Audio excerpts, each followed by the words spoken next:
We're then going to give our mold a little tap, scrape away our excess.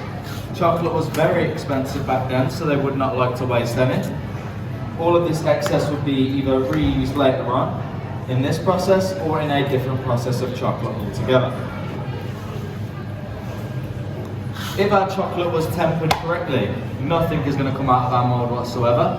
So what we're going to want to do is tap and a shake, and out comes all of the chocolate. This is a process called shelling, and as the name suggests, it is to make little chocolate shells so we can put caramel, cream, or any other filling you can think of inside. These shells will then be left aside to harden a slight bit. When they would come out like this, at this point those fillings would be hand piped inside, and then we would get that leftover chocolate and just cover over our shells.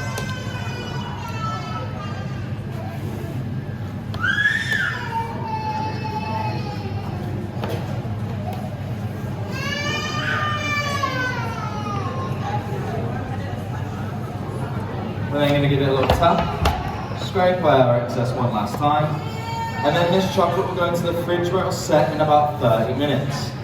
Back then, however, they did not have fridges, so it would take about 3 to 4 hours during the winter, and about 3 to 4 days during the summer in a cold, dark room. Once that chocolate has set, it will begin to look like this. It's a lot darker in colour, a lot harder. If you compare the back of the mould to the back of this mould I've just made, you can see it's no longer connected to our mould whatsoever. So what we're going to do is just give it a twist and a tap, and out comes all of our chocolate.